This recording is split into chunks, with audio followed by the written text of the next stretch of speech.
Hello, good morning, good evening, or good afternoon. Wherever you are listening to us or watching us, I am happy to welcome you on our next edition of a special series of legal insight for modern leaders by GESSEL. So today we are going to talk about women on management boards, their journey, their history, what they are doing, how they are working on in management boards, and how it is to be in management boards right now. And I think that the best host today for this will be Anna Ziwalic from GESSEL Law Company. Hello, Anna. Hello, Anita. Good afternoon, everyone. I am thrilled to be here today, honestly, as the moderator of this discussion. For those of you who haven't met me before, my name is Anna Ziwalic, and I am advocate and a managing associate at GESSEL. I specialize in dispute resolution, meaning I advise clients on how to avoid and solve disputes. And today, our webinar will be dedicated to women's participation in management boards. And it will be actually split into two parts. First, I will provide a very brief presentation concerning general powers, duties, and liabilities of members of management boards in Poland. And second, I will moderate the discussion with two wonderful and charismatic managers, Mrs. Beata Stelmach and Ms. Olga Malinkiewicz, concerning their personal experiences as members of management boards. So let's welcome Ms. Beata Stelmach, currently the chairwoman of the Supervisory Board of the Polish Association of Listed Companies, and in the past, the president of the management boards of GE Electric Poland and PZL-ЩWIDNIK. Beata, welcome. We are really honored to have you here today. I would also like to welcome Ms. Olga Malinkiewicz. Ms. Malinkiewicz is an inventor of a method of producing solar cells based on the so-called perovskites, and a co-founder and a member of the management board of Saule Technologies, which is a company developing this technology. Olga, welcome, and also thank you for joining us today. So before we move on to what will certainly be a very inspiring discussion, I am going to provide a brief presentation regarding the legal framework for members of the management boards. As part of today's presentation, I am going to briefly discuss the following four topics. First, the corporate scheme in a limited liability company, in Polish spółka z ograniczoną odpowiedzialnością, and in a joint stock company, in Polish spółka akcyjna. Second, the rights of the members of the management boards. Third, the duties of the management board's members. And fourth, and perhaps most importantly, potential liability of members of management boards and ways of mitigating it. So when it comes to corporate scheme in limited liability companies versus joint stock companies, there are some important differences. In a limited liability company, as a rule, there are only two mandatory bodies, the management board and the shareholders meeting. Currently, a supervisory board or an audit committee is optional unless the company's share capital exceeds 500,000 zlotys and there are more than 25 shareholders. In a joint stock company, we have three mandatory corporate bodies: the management board, the supervisory board, and the general meeting, meaning the shareholders meeting. And in all of these cases, the powers within the company are split between the management board, the supervisory board, and the shareholders. As you all probably know, the management board in general has the power to represent the company and to conduct the company's business in the broadest sense. When it comes to representation, as a rule, the company is represented by 2 members of the management board acting jointly, or 1 member of the management board acting together with a proxy, concurrent. Different rules regarding representation of a company may result from the company's on its own, and are visible to the third parties who can rely on it.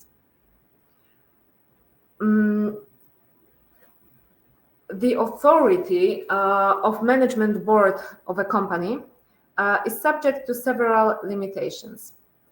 First, there are certain statutory limitations, meaning the ones resulting from the law. Certain activities require the consent of the shareholders meeting, such as, for example, disposal or encumbrance of the company's enterprise or other important activities. Second, some limitations may result from the articles of association or a statute of a company. They may provide that certain additional activities also require the consent of the shareholders meeting. And third, some limitations may result from shareholders' resolutions, because the shareholders may demand that the management board undertakes certain actions. When it comes to the duties of the members of the management board, certainly the most important and obvious one is to conduct the company's business in accordance with due care and in the best interest of the company. There are also many specific duties resulting from statutory provisions, such as, for example, the duty to prepare and file statutory filings, for example, tax filings, annual reports on the company's operations, or annual financial statements. Similarly, there is the duty to convene shareholders' meetings. It is also important to remember that all members of the management board are responsible for fulfilling all these duties. So this means that if any of you, as a member of a management board, would consider dividing these competencies and duties between different members of the management board, you should make sure that this is done in accordance with the law and formalized, for example, written in the company's articles of association or a statute. Moving on to the issue of liability of members of the management board, we could distinguish 3 kinds of liability. First, there is internal liability, meaning liability vis-à-vis the company. And here, as a rule, a member of the management board is liable to the company if he caused damage to the company. Such damage was caused by his act or omission, and it was unlawful or violated the articles of association. The director is also not liable if no blame can be attributed to him.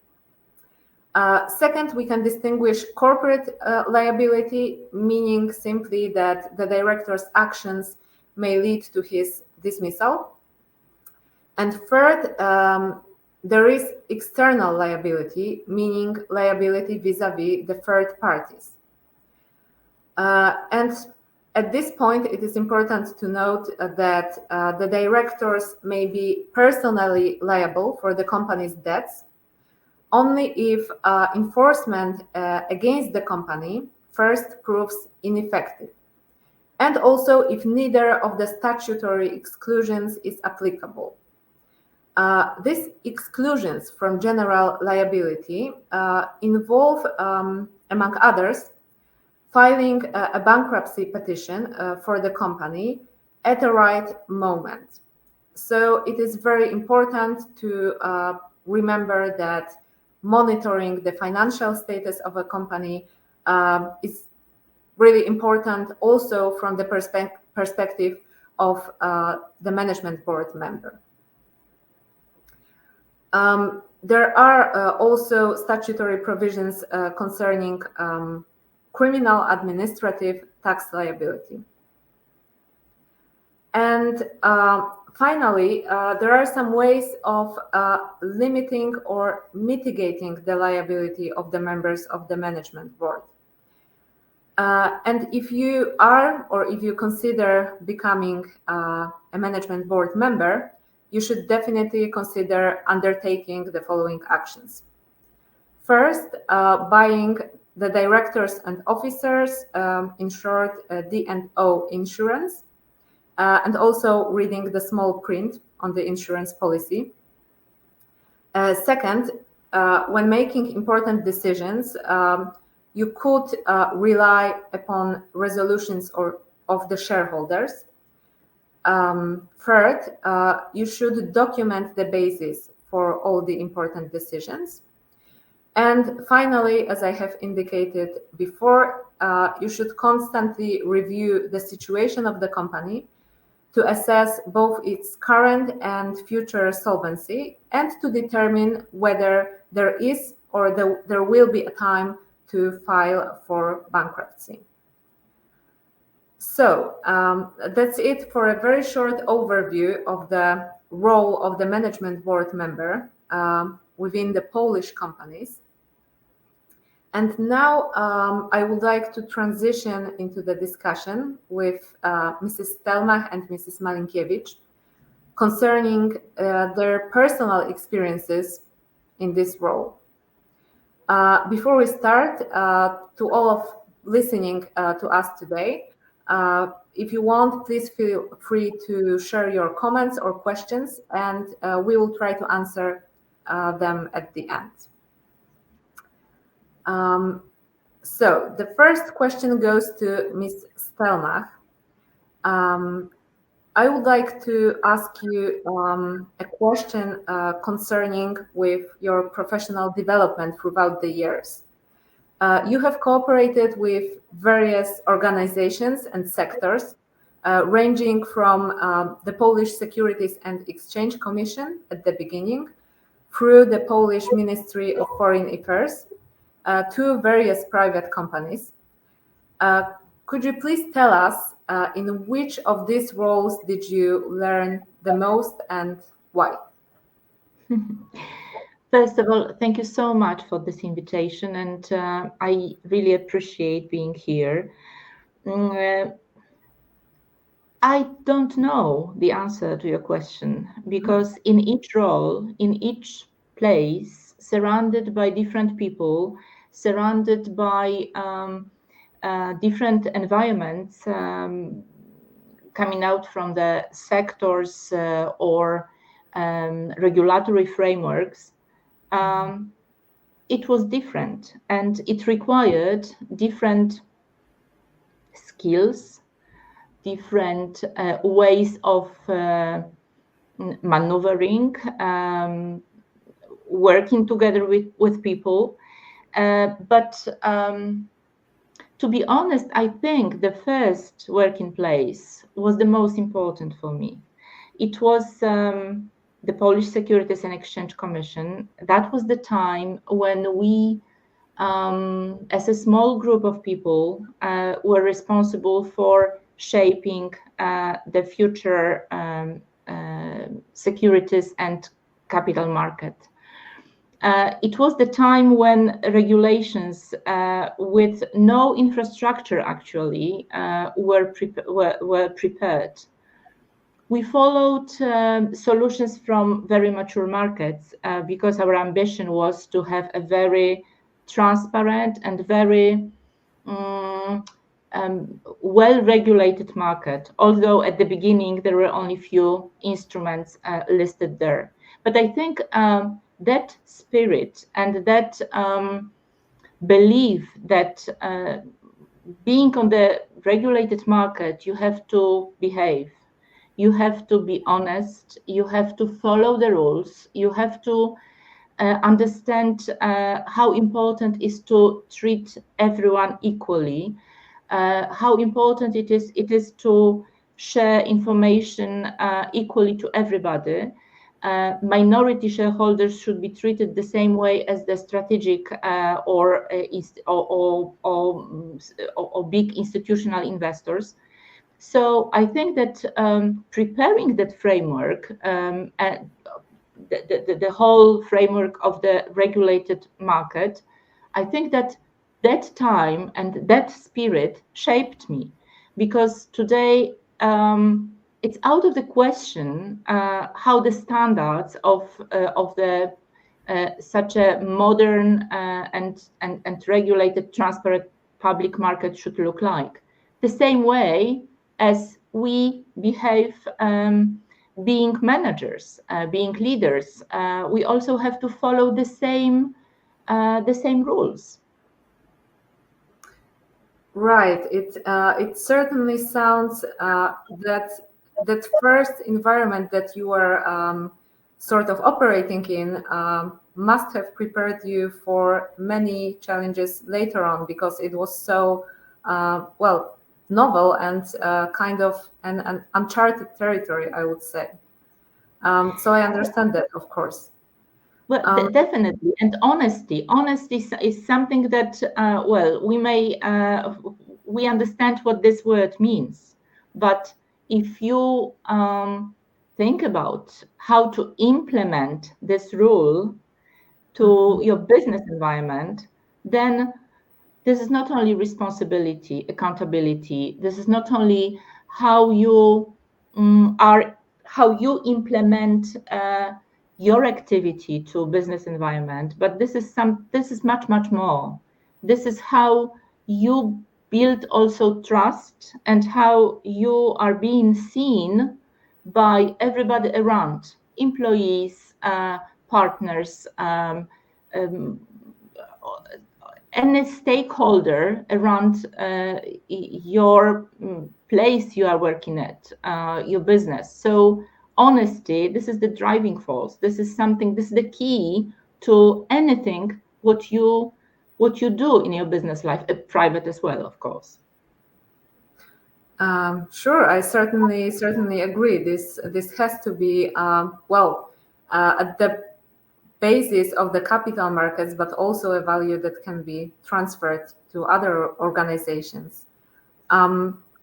Olga, so in contrast to Beata, you have been focused on one particular sector and technology for quite some time. In 2013, you invented this novel method of producing solar cells based on perovskites. And in 2014, you founded Saule Technologies.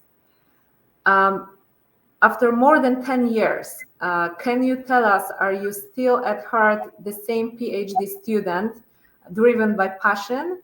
Or maybe are you open to exploring some other sectors and ideas? Thank you. Thank you for the invitation.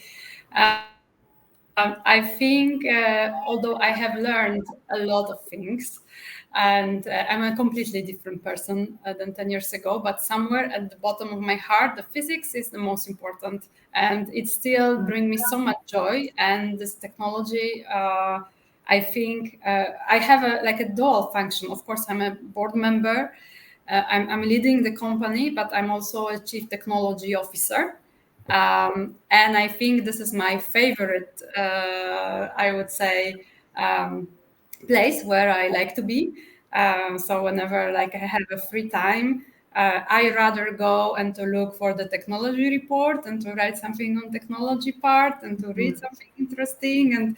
And because right now we have a lot of people, so of course I'm not doing all experiments on my own. So when I'm reading someone else's experiments, like, whoa, wow, oh, really fantastic. It's like reading a book. So this passion for technology is still with me.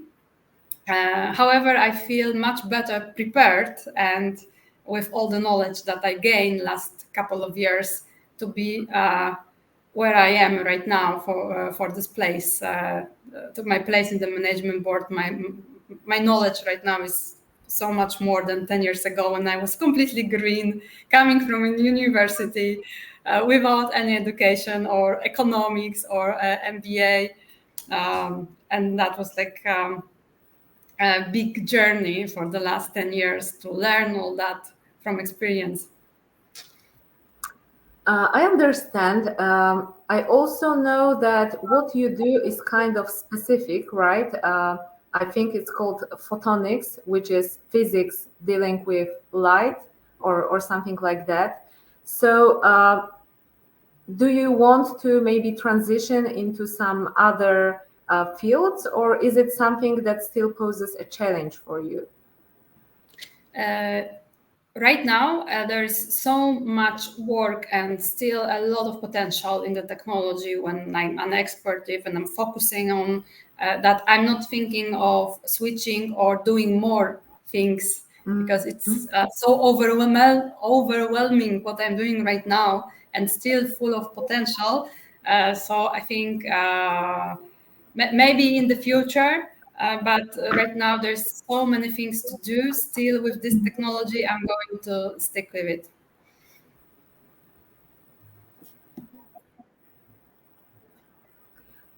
Sure, I can certainly understand that. So moving on to the next question to Beata. Between 2002 and 2005, you served on the management board of a company for the first time. It was Procom Software. And remarkably, at that time, you also managed to earn MBA degrees from both, I think, University of Calgary and INSEAD during the same period. So can you tell us how did these academic achievements influence your growth as a manager? If they did at all, I suspect they did. Well, they did. And yeah, from the time perspective, I just put the same question: how was it possible to do it in parallel? So I did my first MBA, and after a few years, I decided to do the second one in another place, on another university. But that was because I do always believe that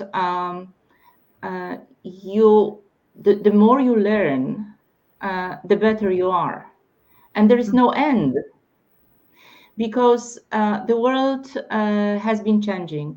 Technology, and Olga is the best example of this sentence. Technology has been changing. Managerial rules have been changing. Everything, every tool that you use in your business environment must be adjusted to the changed environment.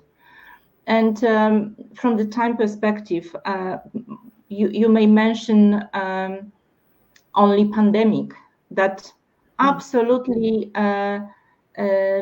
changed the way how we work nowadays. The way how we run this meeting is totally different than it would have been, let's say, 5 years ago even.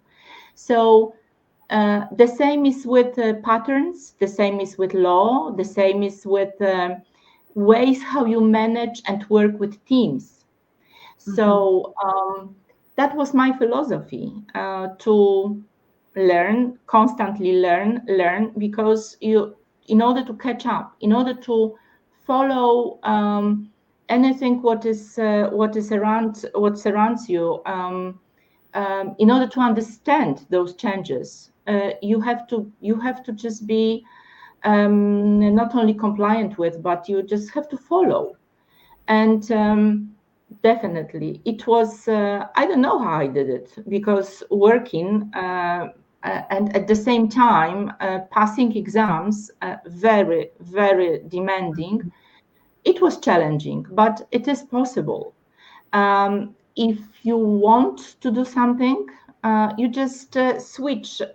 You just set your brain, you just set your body, you just set your environment, also your private life.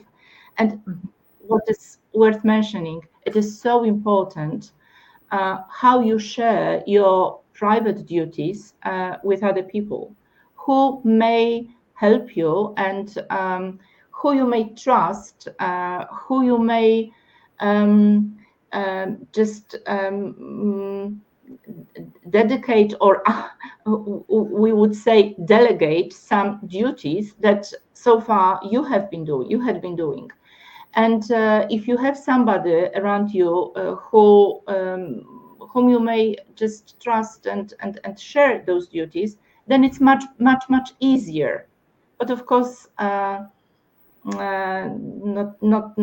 everybody may have such a comfort, but it's worth working hard. Another comment, if I may, is that women have had to, for many years, work twice as much to prove their competences.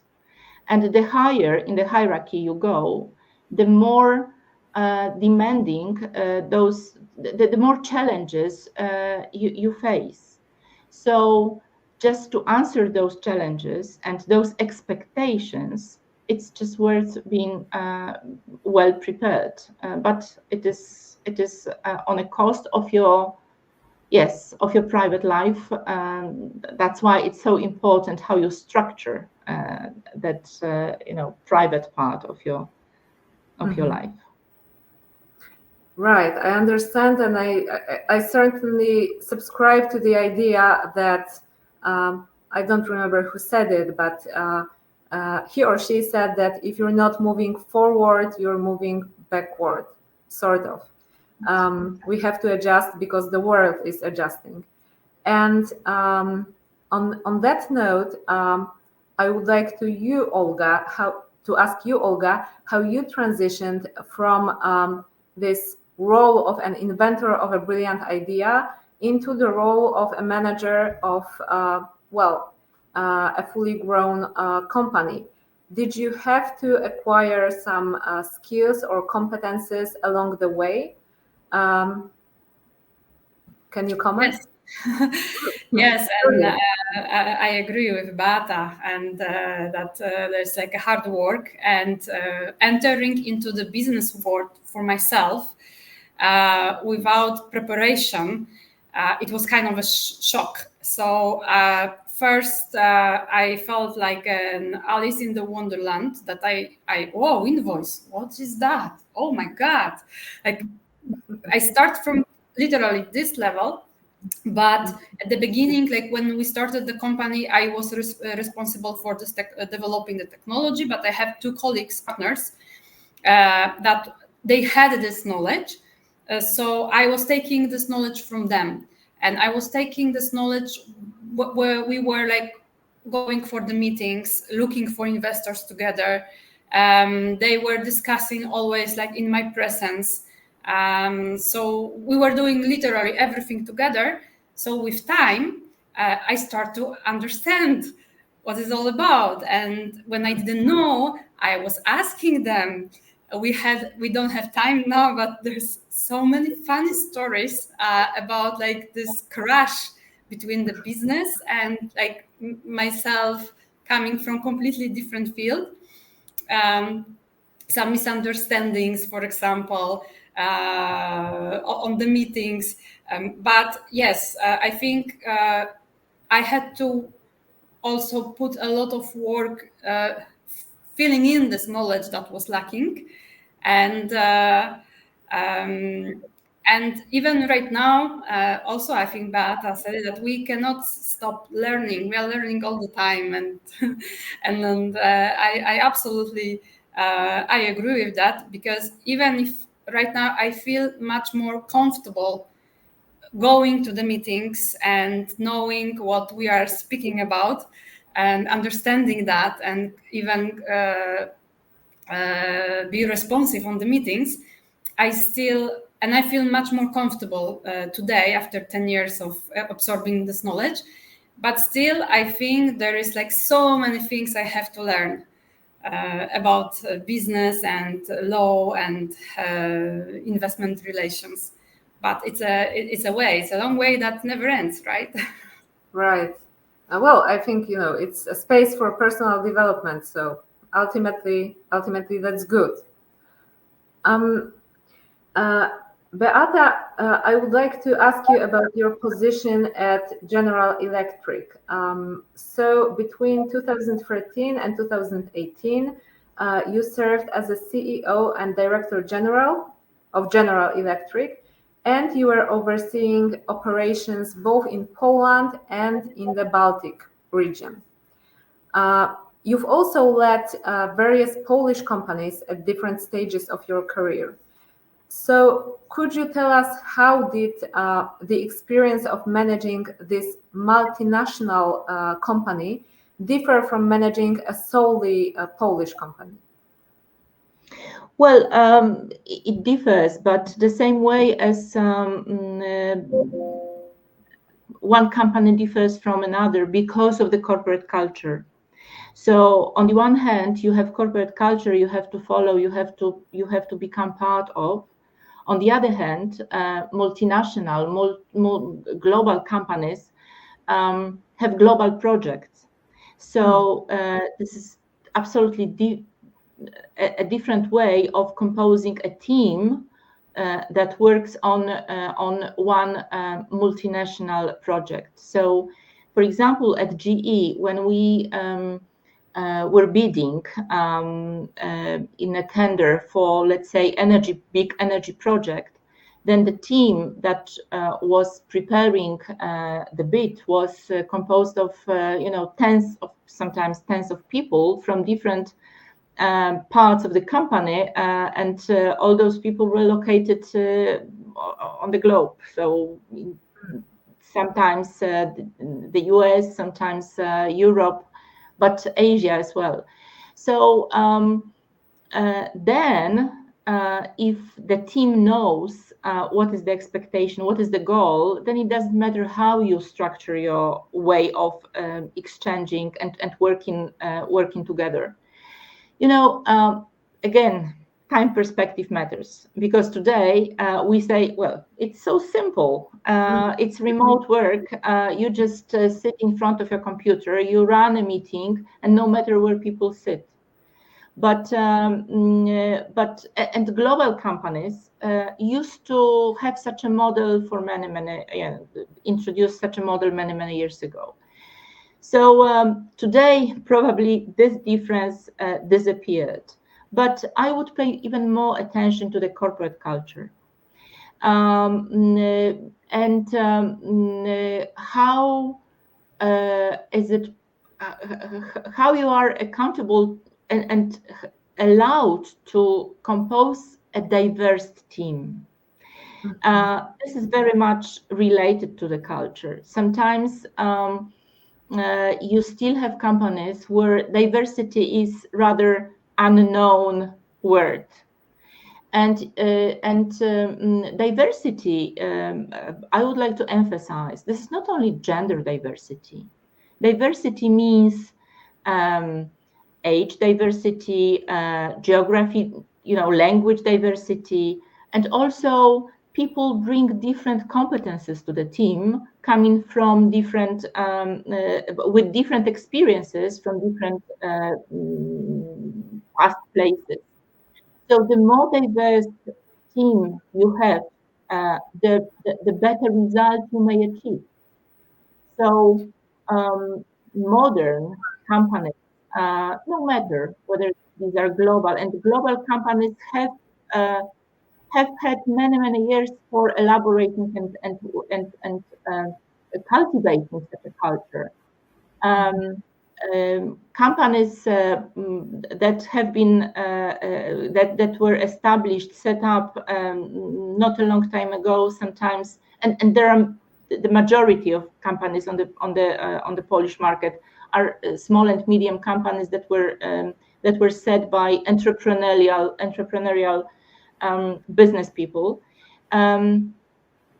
Sometimes they have to work on improvement, but many of, let's say, family houses, there is a family atmosphere, and diversity is just a natural thing. So the answer is there is no rule, depending on people, always depending on people, depending on managers, leaders, and corporate culture is created by people. Right. So anything is possible, irrespective of where you are. That is actually a very hopeful note to end on. I would like to direct a similar question to you, Olga. Since founding Saule in 2015, it has grown from a startup to a company which now has its own, as I understand, production line and is moving towards mass production. So looking back, how the experience of managing a small team of trusted advisors differ from leading the larger and more complex team now? Oh, it's very different. Well, I think when we started, we were like a couple of people sitting in one room, like a typical startup team. And I have to say, we, since the beginnings, were really diverse. We had always a lot of people coming from different countries, because at that time, 10 years ago, we had no this technology in Poland. So I have to bring a lot of people from outside, which was very helpful for the company growth, the culture in the company, and what we have achieved. But coming back to your question, we were sitting in one room, so whenever I needed something, we were just, okay, Juan, can you prepare this for me tomorrow? Or Tanya, let's together tomorrow, let's make this experiment. I don't know, it was kind of a natural communication between the people. And right now, when we are like 70 people, we have production line, we have departments, we have 2 or 3 different locations. And I still have these habits from when we were sitting in the same room. And whenever I go and I speak to someone, like for someone, even like technician, oh, can you try this, please? And then my friends are angry with me because I somehow go around the corporate structure, which is very important, because if with all this to be like it's like a big like we are a big ship right now. Like if people are not following the rules, at some point with this size, it starts to be destructive. So for us, the challenge that we are facing, we all like each other, and most of us like work 10 years from now together. So we have these habits that we have to change, and this is very difficult. But running the corporation, it's like following some rules that you set, some rules that are good for you, for the corporation. But once you set the rules, following them, it's another story. We're working on that, but we are better and better in that. Great. Fingers crossed. Beata, I also wanted to ask you about your role at PZL-ЩWIDNIK. After your tenure at GE, you became the president of the management board at PZL-ЩWIDNIK, which is part of the Leonardo Group producing helicopters. So this is a traditionally male-dominated defense sector, and I understand you are the only woman in such a prominent role at that time. Did this unique position present any specific challenges for you? And if yes, how did you manage them? A lot of challenges, because when I entered the factory, actually there were 3,000 people, including blue collars and engineers. All of them highly qualified, very top specialists, top engineers. Knowing their business by heart, I did not know anything about producing helicopters. And the first thing after introducing myself, standing in front of the whole group of people, I said, look, I do not know anything. I'm not an engineer. I'm not going to pretend I know what you are doing, but I can offer you something that that might be helpful to bring to have the success together. So let's share our duties. I was a manager, and they were engineers or blue collars, and I think that that opened the door to their let's say. It would be too pathetic to say heart, but it opened the door. It opened the door because I wanted to build trust, and I wanted to build a joint goal to build such an environment that both sides, we could trust each other. And all of us had different roles. I was the head of the company, and they were part of the team. I do believe in a teamwork, always. The team is much better than even brilliant individualist. So the team may achieve much more. And what I did there, I was proposing to work as a team, and I just asked to accept me as a team member. Definitely, we had a lot of challenges because it was a military sector, very highly regulated because of the aviation, also rules and legal environment.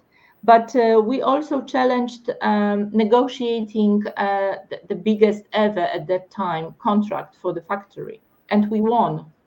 And of course, that team spirit and supporting each other, I think, helped all of us. And we also demonstrated that we, as the company, we might deliver the state-of-the-art products, what were expected by the army, and we won. So from that place, I really I learned a lot. I learned a lot how to also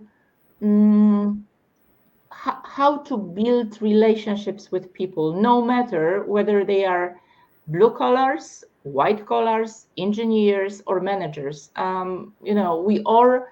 We all might have different skills, different competences, but the goal is always the same: to achieve the result. And I think it was a great experience. Great. Sounds great. Like, a meeting of very good synergy of competences. Olga, I would like to go back to one fact you mentioned, namely the fact that you collaborated with two partners at Saule in the past.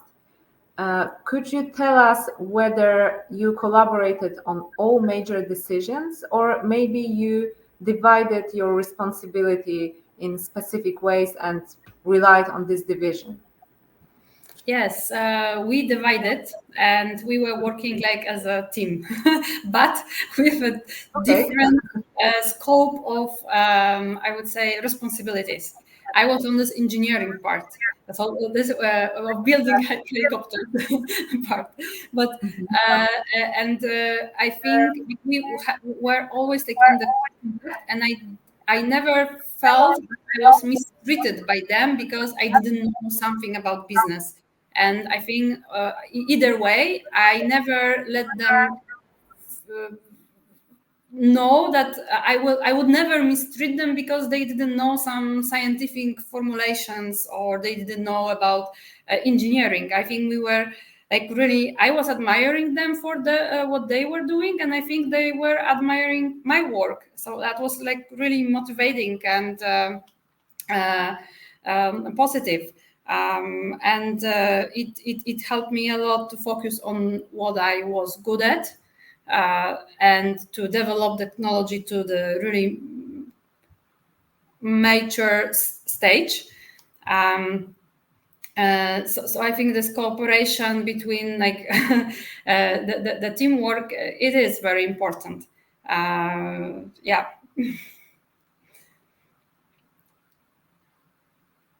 Yeah, mute, Anya. So sorry for that. Right now, I understand that you are the only board member. Do you intend to work on your own, or are you willing to engage, other people with different expertise?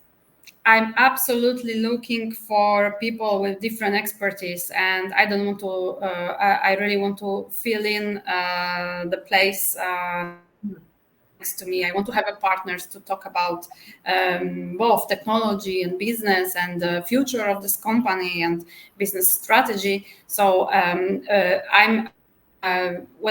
I'm doing some business-related topics, is because I have to. I'm somehow capable, but I know they are people who will do it much better, and I'm looking for those people so I can really dedicate my time and what I'm best is in the engineering and physics and the chemistry and the product development. There are so many things we can do with our products. So I would never, and actually that's very, very interesting because statistically it's proven that the group of people and the more diverse the group of people is, they will make a better decisions than individuals or a group of people which are not diverse. This is a scientific fact. So I don't want to be alone. I want to make a better decisions. I have to create a team around me for managing. Yeah. I certainly understand, and I also appreciate this very scientific reference. I've heard it too, actually, and I think it is common sense that you grow when you have a different perspective present, right, on different topics. Now, moving on to Beata, in 2014, in an online interview, you mentioned that introducing quotas to promote women's participation on the boards is a good but temporary solution. And you argued that it encourages women to rise to the challenge, but permanent quotas could somehow disrupt market competition. So I would like to pose perhaps a difficult question. Given the broader implementation of these quotas today, including in the European Union regulation, what are your views on the subject now? Well, this discussion has been taking place for ages, whether to have quotas or, we even had we were ambitious enough to have parity, but my perspective always was the same. I don't like quota or parity, but I would like to see the result of them. So that's why, in my opinion, if it is temporary, it's good, because then it may speed up and we may catch up the good proportions. Not everybody likes this approach. Some women are very much against putting them into the position because of quota. They say, well, I am good enough, so I don't need quota. Yes, but looking at the statistics, and Olga mentioned facts. Let's look at facts. Facts are very damaging, and the results of the proportion nowadays is very, very poor, with a very, very poor number of women on boards. And I even used the name of a directive that is going to be implemented soon, Women on Boards. Yes, I think that looking from the time perspective, this process has been changing very, very slowly. So I do believe in regulations. Regulations may help, because if you have the paragraph, if this is mandatory, then there is no other way. You have to structure the process of recruitment. It doesn't mean that you have to choose any woman because of the quota needed. You have to prepare the process to select and to find those who might create that diverse team. We were talking about diversity. So yes, I'm very happy with this regulation to be soon implemented in Poland. But of course, the devil sleeps, in details, and the question is how this is going to be put into the paragraphs, into the articles. Are there going to be any penalties for the companies that are not going to comply with those regulations and requirements? Or this is going to be obligatory, mandatory, or only as a suggestion, or good to have? No, I think that again, I'm not going to repeat myself. Diversity is needed, and if we have today the possible path to achieve at least quota, and well, we talk about women. The quota refers to any minority. If you have a team dominated by women, then a quota would refer to men. But again, looking at the statistics, the companies and boards are today dominated by men. So that's why I do support this regulation. However, as soon as we achieve that, the expected result, I am for shutting down this regulation. Then the process might go naturally.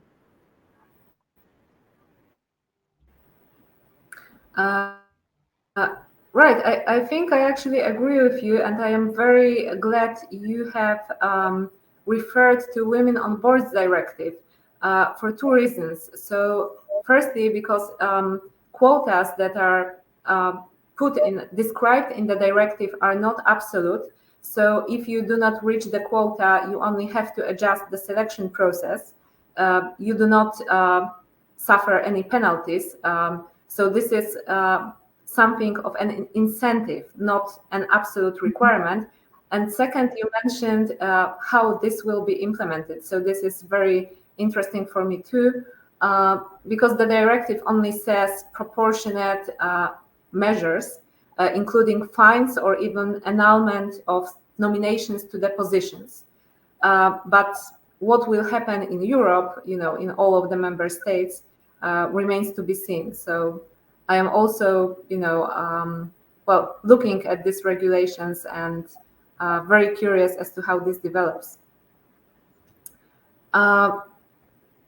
Olga, I also have a difficult question for you.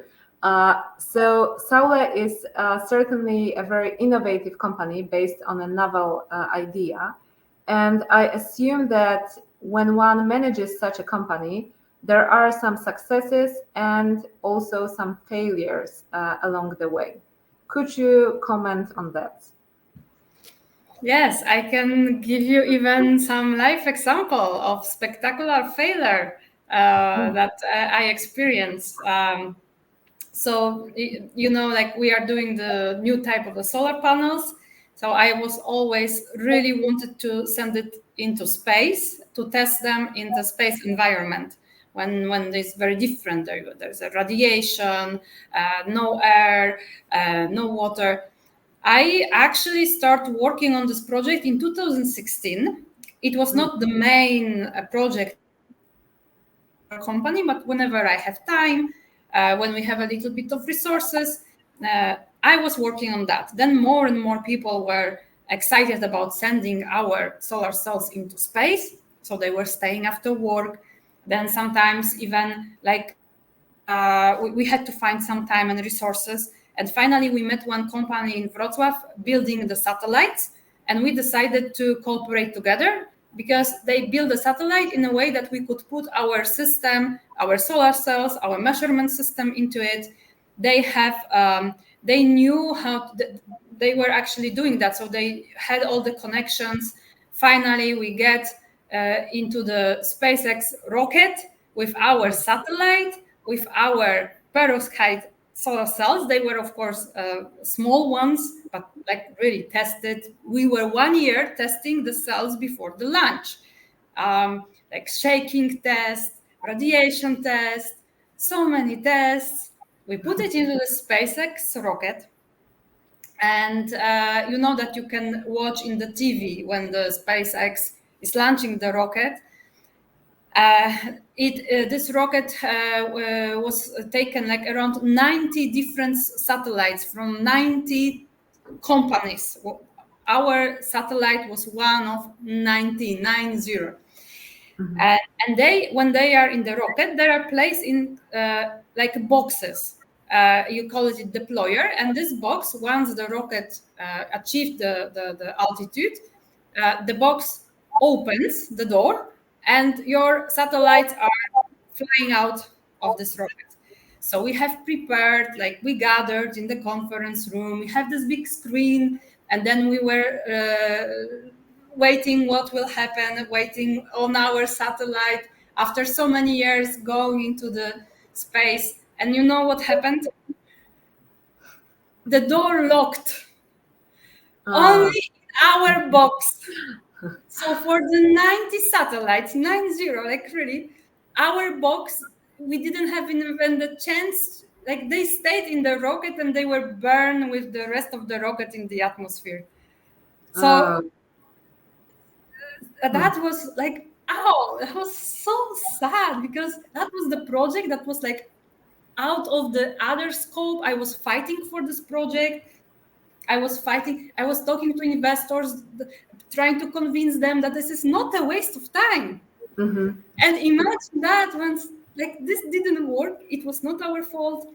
Oh my God, that these things happen, like doing some technology and new things and dealing with some other parties that sometimes this is not your fault, but in the end it doesn't matter whose fault is it. we didn't matter. So that's just one of the example. I speak about this because maybe it's fresh, so this one I quickly can recall. But of course, failures. The more spectacular the successes, the failure is also more spectacular. So it's a dangerous game. Yeah. So for me, the important question is, if you have the chance to do it once again, will you try or will you just move on? Yes. From the idea. I'm preparing for the next mission under the okay. I will do it. One day. I will do it. So I think there is no success without failures before. So we'll keep fingers crossed for your next mission, hopefully soon, and that's it. One final question to Beata then. Polish women, I think, are very entrepreneurial and active, and you certainly may be considered an inspiration to a lot of them.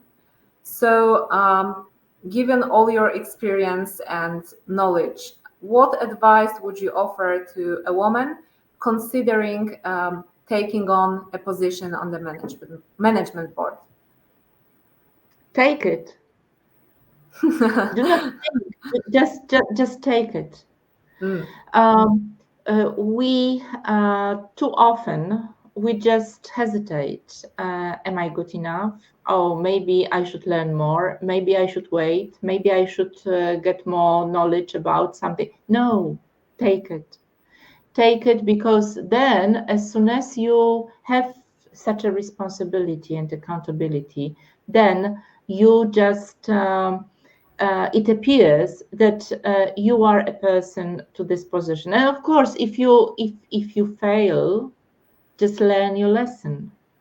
And all of us make mistakes, all of us, and you may prepare a long list of mistakes in your life, but if you analyzed those mistakes, if you learn your lesson, then you are just wiser.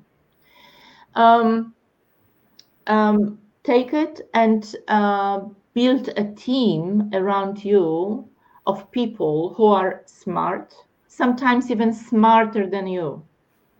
Don't think you should be the queen bee. Just be surrounded by good people, smarter people. Learn from them as well, but be also a coach, a mentor to them, using your experience. Just always remember your mistakes, your failures in the past, and just support those who are in your team, and let other people talk, let other people propose, let other people, you may challenge them, of course. And of course, your word could be the last one, but let other people engage them. Build inclusive environment. Probably the smarter you are,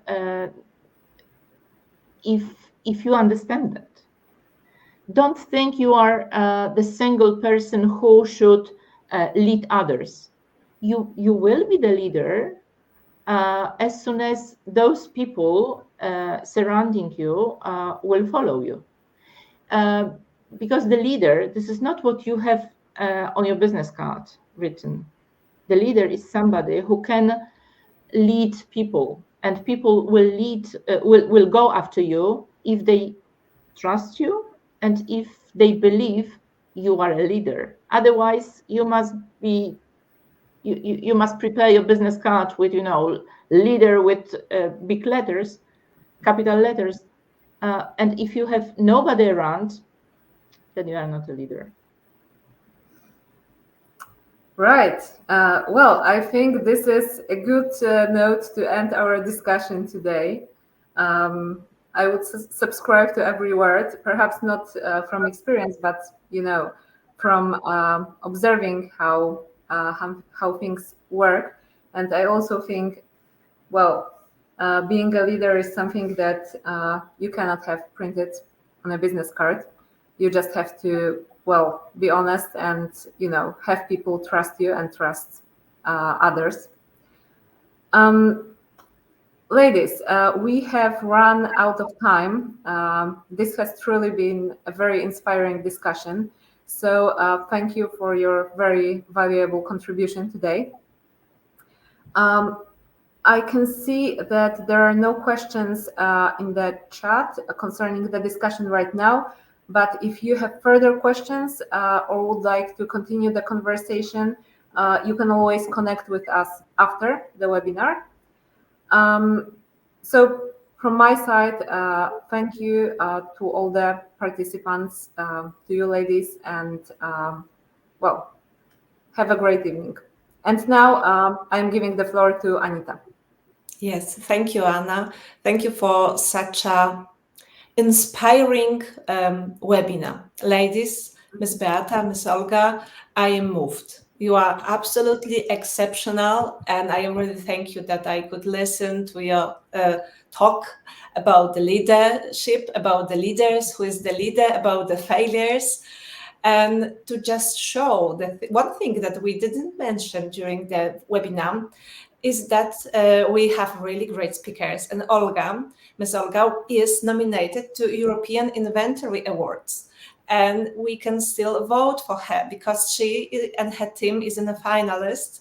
And this is a list done by European Patent Office. So this is not an exception. And this is not an accident that Olga is with us, because as you see, we have really great speakers. So Anna and GESSEL team, thank you for organizing this. Thank you, ladies, for being with us. And now we are going to have 2 months break. Summer break. So please be with us, watch our channels at YouTube, LinkedIn, Instagram. And on the 18th of September, we are going to have a next webinar about partnership strategies and how they allow us to grow our businesses, how to run it. And this will be a webinar moderated by the one and only Małgorzata Grys, who is absolutely the leader in this field. So ladies, Anna, Beata, Olga, thank you so much for being with us, for your time. I am so moved and motivated to be a leader and to look at myself as a leader and to understand that now I think everything's changed with the growth of companies. So thank you so much. And Anna, once again, congratulations and wish you a wonderful evening. Bye. Thank you. Thank you. Goodbye.